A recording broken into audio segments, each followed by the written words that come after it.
뉴스의 진수를 보여주는 인터뷰 뉴진수. 최근 영남 지역을 덮친 초대형 산불로 31명이 숨졌고 이재민 3만 7천여 명이 생겨났습니다.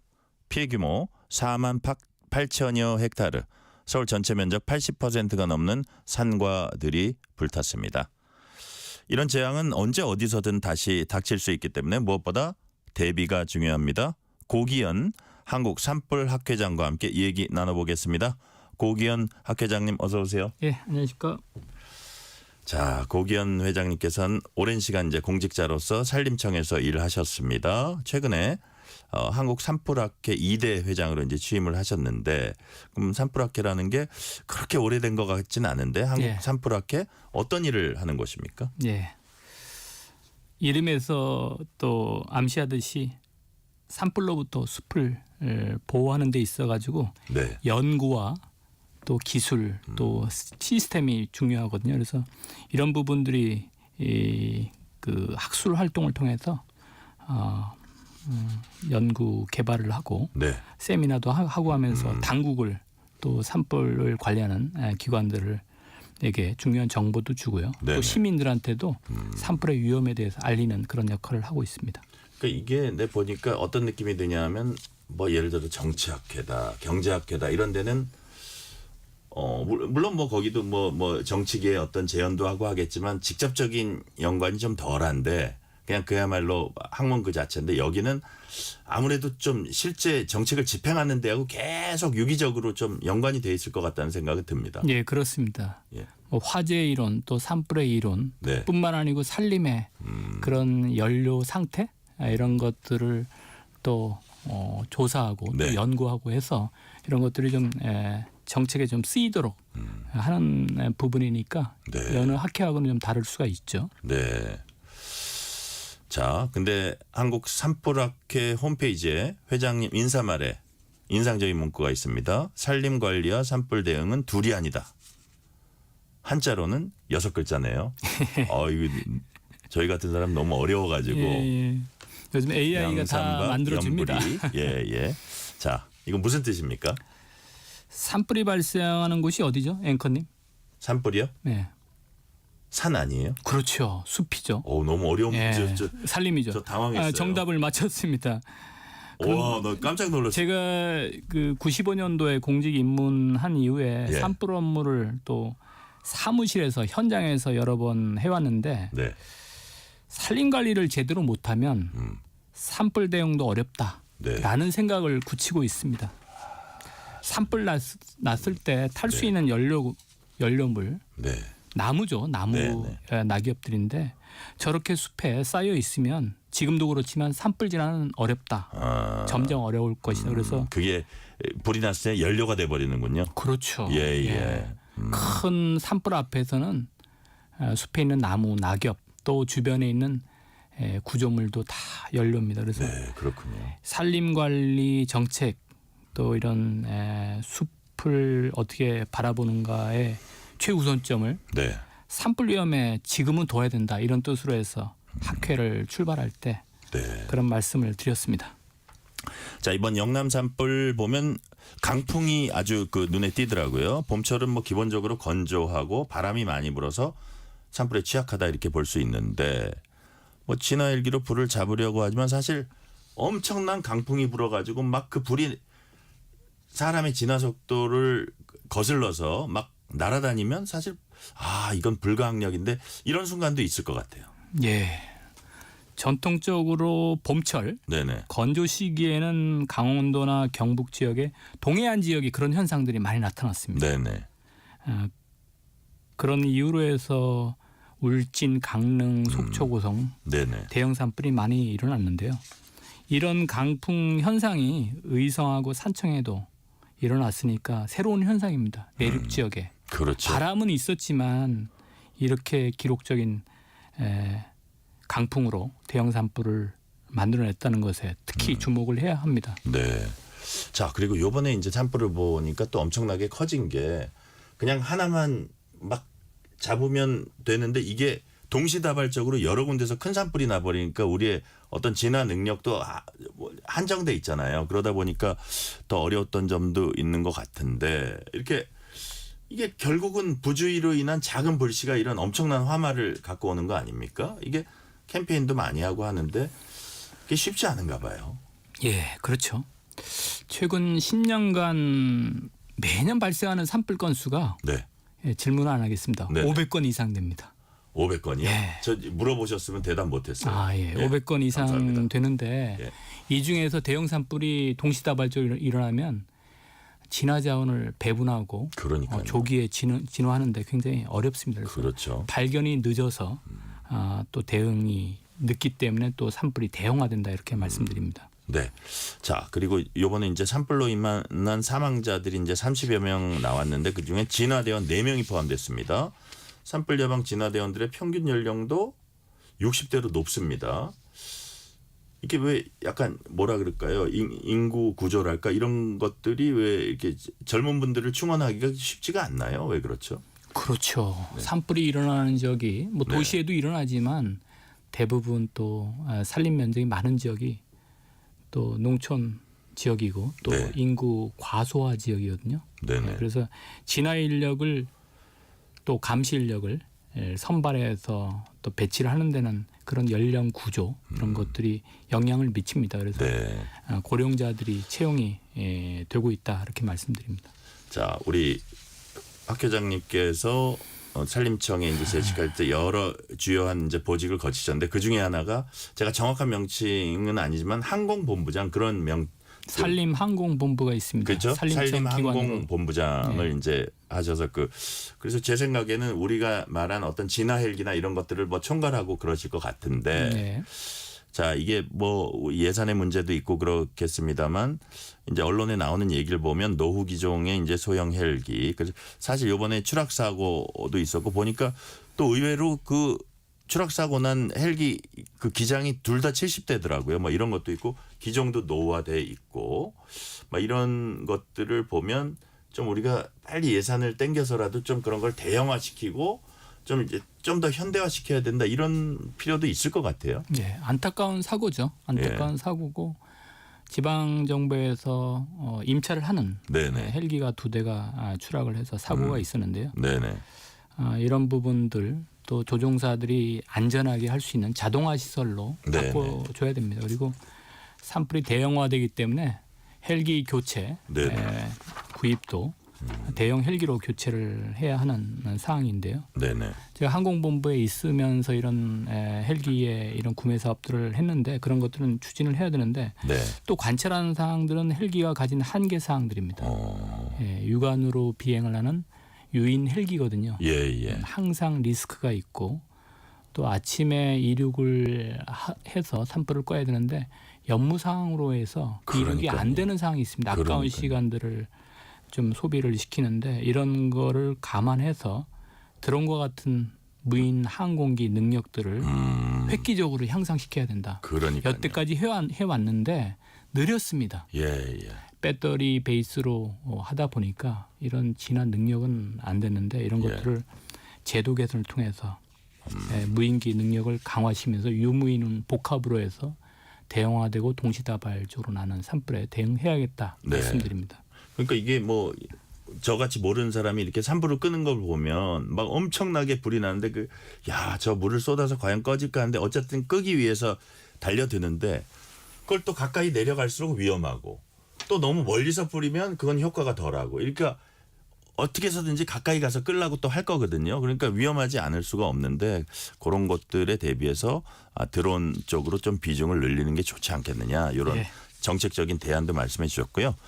자, 산불 피해 지역 주민들 대피 문제도 이번에 도마에 올랐습니다. 주민 대피는 산림당국, 지자체, 경찰, 소방당국 여러 기관 간의 어떤 긴밀한 공조가 이루어져야 될 것 같다는 생각이 드는데요. 근데 이게 큰 일이 발생하면 또 공조 문제가 또 지적이 되곤 해요. 이게 잘 공조를 한다고 해도 또 항상 유기적으로 또 되는 건 아니잖아요. 예, 유기적으로 대응을 해야죠. 네네. 그게 공직자들 업무를 맡은 공직자들이 해야 되는 거고요. 저는 이제 시스템을 따라야 된다고 보고 있습니다. 네. 지자체 등 뭐 중앙부처 등 산불 대응이 또 재난이기 때문에 재난 관련된 법들이 있거든요. 규정들이 있거든요. 그래서 예.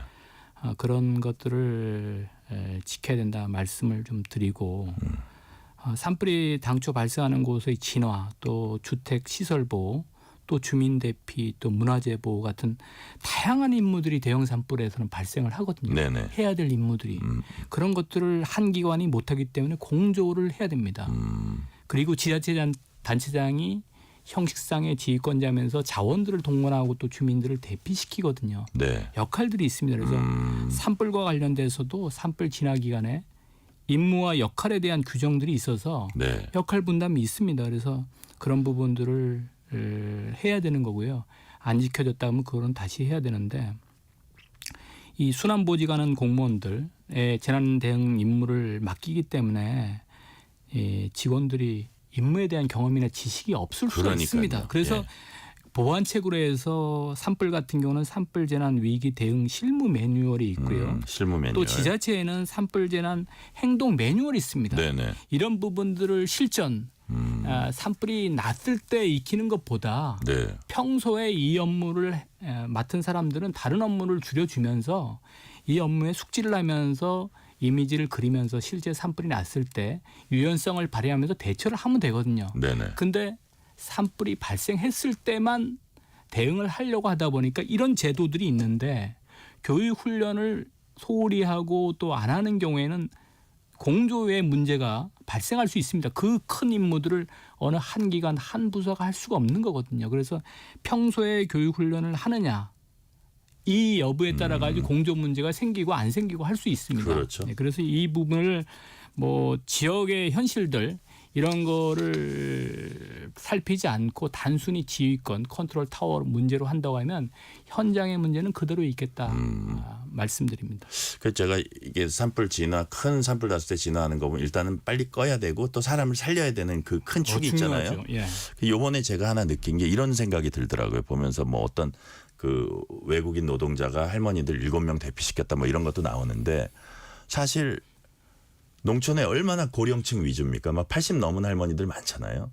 그분들한테 문자 딱 보내놓고 만약에 그분들을 직접 안 데리고 오면 사실은 이게 되게 위험하거든요. 그래서 문자는 문자대로 보내는데 사실 문자 안 보시거든요. 잘 그 급하게 또 공무원이 됐건 누가 됐건 그거는 직접 가서 데려오는 이게 좀 체계적으로 돼야 되지 않을까 이런 생각이 들더라고요. 할 수 있습니다. 할 수 있어요? 제가 민방위 훈련을 이렇게 관찰을 하는데요. 네. 민방위 훈련을 어떻게 활용하느냐에 따라 가지고 네. 굉장히 산불 같은 특수 재난에 대응을 할 수가 있거든요. 그래서 예. 주기적으로 오는 이 민방위 훈련에 산불 상황을 감안해서 대피를 할 장소들, 대피 경로, 또 네네. 도움이 필요한 부분에 대해서 사전에 이렇게 인식을 하고 대비를 하면 네. 지금과 같은 문제점들은 해결이 될 수 있다 생각됩니다. 그리고 이제 우리가 임도 얘기를 많이 하더라고요. 임도가 잘 나 있으면 위에서 끄는 거 플러스 지상에서도 같이 그 협력을 해가지고 더 빨리 끌 수 있다 하는데 임도가 현실적으로 사유지가 많아가지고 그거 내는 게 생각보다 그렇게 쉽지 않다면서 이걸 어떤 식으로 행정력으로 좀 이렇게 그 극복을 할 수 있을까요? 불을 끄려면 뭐가 필요하죠? 불 끄려면요? 소화기. 질문을 제가 했는데 미안합니다. 물입니다. 물요. 예. 저 요번에 맞았죠? 예, 네. 맞았습니다. 네. 예. 물을 나르려면 그 긴 거리를 차량으로 이동을 해야 됩니다. 네네. 그래서 길이 필요한 거거든요. 그렇죠, 그렇죠. 그래서 어려움이 있을 수가 있죠. 산주가 개인 산주가 동반을 나 안 할. 싫다. 예. 근데 결과는 자명하거든요. 예. 관리의 문제이기 때문에 협조를 해줘야 됩니다. 네. 자, 우리나라 산들은 해발고도 낮아도 지형 가파르고 현실적으로 임도 내기가 당장 용이치는 않다면 역시 그 산불 진화 헬기부터 현대화 대형화해야 된다. 요거는 아까 이제 말씀을 하셨는데 자, 요게 결국 기본적으로는 예산의 문제고 아까 뭐 드론도 해야 된다고 하셨는데 그렇다면 진화 대원이 지금 부족합니까? 이게 예산이나 인력을 획기적으로 확충해야 된다고 보세요? 저는 진화대원들을 확충을 해야 되는 게 있는데 네. 이전에 말씀했듯이 진화대원을 뽑는 지역에 네. 이 인구가 줄어들고 또 고령화 문제이기 때문에 대폭 확충을 네. 하기는 어렵다고 봅니다. 네. 네. 그래서 산불에 대처할 수 있는 능력 있는 요원으로 소수 정예화하는 게 네. 저는 방향이라고 생각되고요. 그러한 인원의 문제들을 또 복구를 해야 하잖아요. 네. 감시 체제가 무너질 수가 있기 때문에 그것은 가용한 기술들 뭐 자꾸 이야기하지만 무인기 기술을 활용해서 할 수 있다 말씀드립니다. 무인기 기술을 예. 좀 지금보다는 더 적극적으로 활용해야 된다는 취지로 말씀하셨고요. 감벌 즉 나무배기 작업 필요하다 이런 얘기도 나옵니다. 숲의 밀도를 적당히 이제 좀 낮춰야 한다는 건데 실제로 감벌 작업이 이루어진 숲에서는 좀 산불 확산 속도가 더딥니까? 저는 그 산불과 관련돼서 이제 95년도 입문 이래 네. 산불 교관을 이제 몇 년 정도 했거든요. 그때 산불 방지학이라는 이론에 네. 연료 문제가 있었습니다. 연료 문제. 연료. 예, 연료가 있었습니다. 예. 연료는 발생할 때도 기여하지만 확산할 때도 기여합니다. 그래서 밀도를 조절하기 위한 벌채 작업은 네. 확산을 낮추는데 기여를 한다 이렇게 말씀드립니다. 기본적으로 하면은 도움이 된다는 그렇죠. 그런 말씀이시네요. 예. 자, 근데 우리나라에 이제 매년 산불이 날 때마다 우리나라에 많이 있는 게 소나무잖아요. 이게 소나무 뭐 송진을 얘기하는데 그래가지고 이게 더 화력이 좋은 그 불이 났을 때 연료가 돼가지고 더 이렇게 산불을 확산시킨다 이런 얘기들을 많이 하잖아요. 그렇다면 그 수종을 좀 대체해야 된다 이런 지적도 있는데 거기에 대해서는 어떻게 보세요? 예, 필요합니다. 예, 네. 뭐 그 안 타는 나무는 기본적으로 없죠. 네, 예, 그러나 이제 연료의 특성이 이제 연료 그 수종에 대한 이런 차이에 따라 가지고 확산이 다르거든요. 소나무가 예. 그런 원인에 되는데 그런 산불 위험 확산 차원에서 수종 교체가 네. 필요합니다. 네. 황정현님이 소나무 대체할 다른 수종 없나요? 물어보시면서 이걸 또 하나 물어보시네요. 우리나라에 산불 전문 진화 대원을 양성하는 기관이 있나요? 예, 있습니다. 있어요. 예, 있습니다. 하나 있습니까? 여러 개 있습니까? 산불 방지 기술협회에서도 네네. 이 산불에 대한 기본적인 진화 대원들 교육을 시키고요. 예. 또 지휘관 교육도 또 산림청 교육원에서 아 그렇군요. 시키고 있습니다. 그리고 또 산불을 산림청 직원뿐만 아니고 산림청 개통뿐만 아니고 네. 시설 가옥 인명 대피 이런 거와 관련돼서는 소방부서에서 또 전문적인 또 기술을 그래요? 갖고 또 장비가 다릅니다. 그런 분들이 또 하기 때문에 협업을 통해서 하는데 산림 내에서의 산불 진화를 위해서 또 전문 인력들도 양성한다 말씀드립니다. 네, 진화를 위한 전문 인력 양성하는데 지금 저 회장님께서 말씀해 주신 게 산불 방지 기술협회, 예. 그다음에 산림청 교육원 예. 혹은 소방 파트, 소방 당국에서도 이런 인력을 양성할 수 있다. 예. 되게 이제 관심을 가졌으니까 이제 물어보신 예. 것 같고요. 예. 이게 이제 기본적으로 컨트롤 타워가 어디냐 물어보면 뭐 당연히 이제 그 산림 당국이다, 산림청이다 이렇게 이제 말씀을 하실 텐데 이제 사람들 잘 모르니까 이 불 끄는 거니까 소방 당국이라고 일단 생각을 하거든요. 물론 협업은 하겠지만 소방 당국이라고 하고 뭐 지자체도 만약에 가지고 있는 헬기가 있으면 협업도 하고 뭐 당연히 그럴 텐데 산불 진화의 컨트롤 타워는 어디냐 물어보면 산림청입니까? 모든 거를 이렇게 가장 종합적으로 그 컨트롤하는 건 산림청입니까? 어디입니까? 예, 그 컨트롤 타워라고 이야기하니까 제가 네. 좀 말씀드릴 게 있는데요. 네. 컨트롤 타워는 현장에서 행동을 하는 대책을 그 현장에서 실행하는 그런 개념으로 저는 이해를 합니다. 아 그래요. 예. 그렇다고 하면 산불이 발화하고 또 전개되고 진화하고 또 완전해서 복구를 하는 현장은 컨트롤 타워의 실질적인 역할을 해야 된다고 봅니다. 네. 그래서 산림청이나 이제 소방청 이야기가 나오는데요. 네. 산림청은 이 산불이 시작을 해서 또 끝나는 지점이 또 산림 지역이기 때문에 이런 거와 관련돼서 예. 법을 갖고 있기 때문에 주관기관이라고 하고 있거든요. 주관기관. 그리고 소방이나 또 문화재청이나 또 환경부나 다양한 또 행안부나 네. 또 유관기관으로서 공조를 하고 있습니다. 그래서 네. 저는 앞으로 더 강화를 시켜야 될 게 문제의 원인도 되지만 해결책도 또 실제로 행동을 하는 네. 그런 지방 자치단체, 지방 정부의 능력들을 강화하는 게 산림청이나 소방청에서 해야 될 일이라고 생각됩니다. 컨트롤 타워를 현장에다 세워야죠. 컨트롤 타워 현장에 세워야 네. 된다. 그리고 아울러 지방자치단체 이런 역량도 강화시켜야 된다는 예. 말씀이시고요. 자, 고기현 회장님께서는 어제 국회에서 열린 국가 산불 재난 대응 체계 혁신을 위한 긴급 세미나에 좌장으로 이제 참석하셨습니다. 산불 피해 최소화를 위해서 법적 제도적으로 이제 정비돼야 할 부분이 많을 겁니다. 가장 시급한 방안, 이거는 좀 빨리 개선돼야 된다. 어떤 게 있을까요? 지금 그 사람이 대응하는 문제가 네. 또 한계를 드러내고 있거든요. 그래서 제가 말씀드린 드론을 적극적으로 활용을 해야 되는데 드론 적극적 활용. 제한치가 있습니다. 네. 지금 중량을 예. 드론 전체 중량을 150kg 이하로 정하고 있습니다. 네네. 안전상의 이유도 되겠지만 산불과 같이 이 유인 헬기의 문제들, 유인적 인력의 문제들이 있기 때문에 이런 부분들을 시급하게 풀어서 네. 이 무인기 능력들을 활용할 수 있도록 해야 된다 이걸 말씀드리고 그렇죠. 크게 만들어야 된다는 거예요. 300kg, 500kg짜리가 오. 뜰 수 있도록 해야 된다는 500kg. 말씀드리는데 예. 이게 한국에서는 이렇게 하는데 미국이나 중국에서는 300kg, 500kg 용량을 가진 드론들이 활용을 하고 있거든요. 그래요? 그래서 우리도 대형화되는 추세에서 또 무인기가 여러 가지 사람을 이렇게 보조를 하고 또 잔불 같은 경우는 너무 수많은 곳이 있기 때문에 무인기 능력을 또 활용한다면 산불 관리에 도움이 될 것입니다. 산불 관리에 도움이 되고 사실 그거를 진화하는 과정에서의 인명 손실이랄까 이런 것도 근본적으로 차단을 할 수 있겠네요. 그렇습니다. 앞으로 나가야 할 방향이라고 생각됩니다. 드론의 적극적인 활용을 말씀하셨고 예. 자 이제 시간이 거의 다 돼가니까 마지막 질문 하나 드려볼게요. 지금은 이제 정책적인 측면에서 이제 드론 적극적 활용 뭐 이런 것들 말씀하시고 그 지자체 역량 강화 말씀하셨는데 자 산불이 발생하면 기본적으로 빨리 꺼야 하겠죠. 그렇지만 정말 중요한 거는 예방입니다.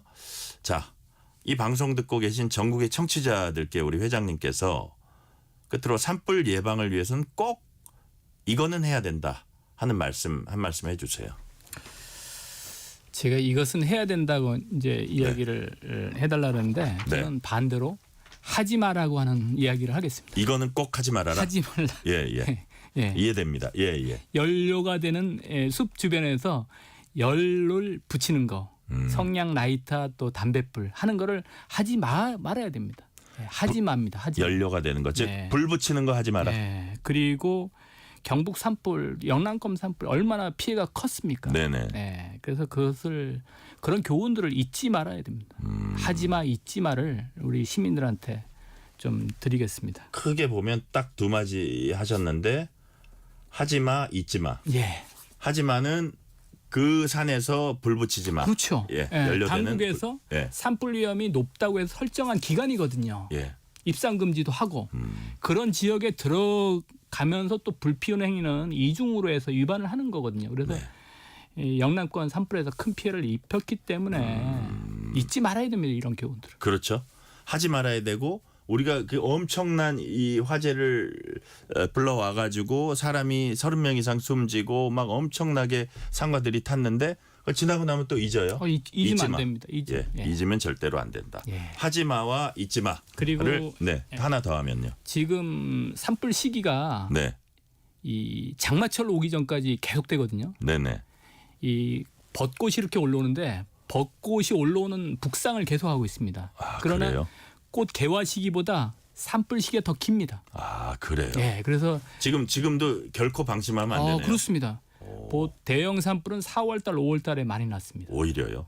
오히려. 자, 3월, 4월 중순이 지나간다고 절대로 방심하면 안 된다. 그렇습니다. 그래서 지금 입산객들도 꽃을 보러 다니시는 분들 많이 있을 텐데 잊지 마, 또 하지 마를 좀 꼭 기억을 해주시기 바랍니다. 자, 우리 학 회장님께서는 하지 마, 잊지 마, 그리고 지금도 방심하지 마라고 하셨습니다. 오늘 말씀은 여기까지 듣겠습니다. 지금까지 고기현 한국 산불 학회장이었습니다. 회장 말씀 감사합니다. 고맙습니다.